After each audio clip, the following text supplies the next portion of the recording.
تاریخ اسلام کے طالب علم جانتے ہیں کہ دین میں خلافت کی اہمیت کیا ہے اور یہ خلفائے راشدہ کے عہد زیریں کے بعد کن کن گھاٹیوں سے گزر کر بالآخر 1922 میں ختم ہو کر اہل اسلام کے دل پر وہ گھاؤ لگا گئی جس کے زخموں سے آج بھی خون رس رہا ہے۔ اگرچہ یہ حقیقت اپنی جگہ ایک وجود رکھتی ہے کہ جناب امام حسن رضی اللہ تعالی عنہ کے بعد تاریخ اسلام میں ملوکیت کا عمل دخل شروع ہو گیا تھا، لیکن اس کے باوجود ایک زمانے تک مسلمان حکمران خود کو خلیفہ ہی کہلاتے تھے، جس کی وجہ سے دنیا میں ہمارا ایک بھرم قائم رہا۔ مگر بدقسمتی سے یہ خستہ عمارت بھی ایک صدی قبل اس وقت زمین بوس ہو گئی جب ہندوستان کے کریا کریا میں یہ نعرہ گونج رہا تھا کہ بولیں اماں محمد علی سے، جان بیٹا خلافت پر دے دو۔ ناظرین، آپ دیکھ رہے ہیں اسپریڈ دی اسلام، جس نے آج کی اس زیر نظر ویڈیو کے لیے تاریخ میں سب سے طویل عمر رکھنے والی خلافت عثمانیوں کو اپنا موضوع سخن بنایا ہے،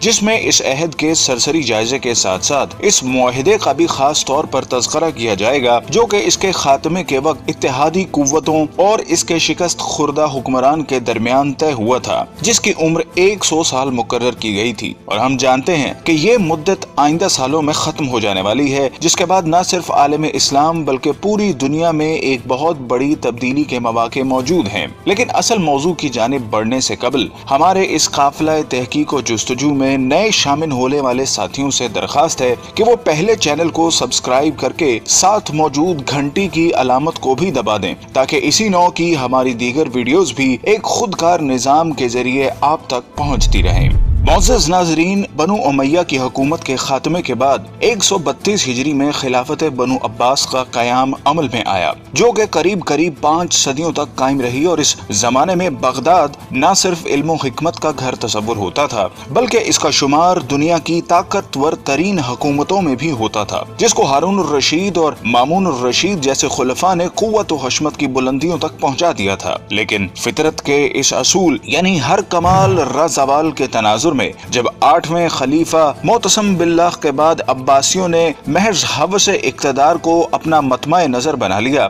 تو ہلاکو خاں کے ہاتھوں اس کا بھی خاتمہ ہو گیا، اور یہ تاریخ اسلام کا وہ خونی باب ہے جس کو رقم کرنے کے لیے شیر کا کلیجہ درکار ہے۔ لیکن چونکہ آج کا ہمارا موضوع خلافت عثمانیہ ہے جس نے اسی راک سے جنم لیا، سو ہم اسی تک محدود رہتے ہوئے ابھی اس سے صرف نظر کریں گے۔ ناظرین محترم، عین ان لمحات میں جب بلا لحاظ عمر و جنس مسلمانوں کا خون بغداد کی گلیوں کو سیراب کر رہا تھا اور تاتاریوں نے صرف مسلمانوں پر زندگی حرام کر دی تھی کہ ایک دیندار گھرانے میں ایک بچے نے آنکھ کھولی اور اس کے والدین نے نومولود کا نام عثمان رکھا، جس سے ان نامہربان موسموں میں ہر ممکن حد تک اچھی تربیت کی گئی، اور جب وہ جوانی کی حدود میں پہنچا تو اس نے اپنا روحانی تعلق ایک درویش خدا مست سے قائم کر لیا، اور پھر ایک دن اس نے خواب دیکھا کہ اس کے مرشد کے سینے سے ایک چاند نکل کر اس پر سایہ فگن ہو گیا ہے۔ ساتھ ہی اس نے دیکھا کہ اس کے قدموں سے ایک درخت نے جنم لیا جو دیکھتے ہی دیکھتے نہ صرف جوان ہو گیا بلکہ اس کی شاخوں نے دنیا کے ایک بہت بڑے حصے کو بھی اپنی لپیٹ میں لے لیا ہے، اور اسی کی کوکھ سے اس نے 4 دریاؤں اور 4 پہاڑوں کو بھی نکلتے دیکھا۔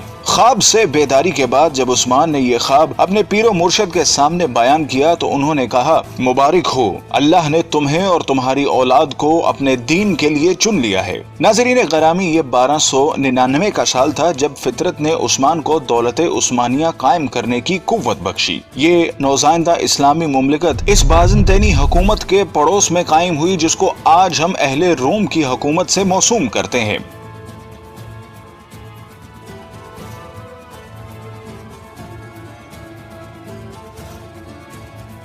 قابل قدر ناظرین، عثمان، جس کو ترک آج بھی غازی عثمان کے نام سے یاد کرتے ہیں، کا عہد حکومت ایک مثال کے طور پر پیش کیا جاتا ہے جس میں عدل و انصاف کی حکمرانی تھی۔ غازی عثمان نے اپنی زندگی میں ایک ایسی سلطنت کی بنیاد رکھی جو کہ آنے والی کئی صدیوں تک قائم رہی۔ یہ عظیم حکمران جب 1226 میں اس دنیا سے رخصت ہوا تو اس نے موت سے قبل اپنے بیٹے اور خان کو جو نصیحت کی وہ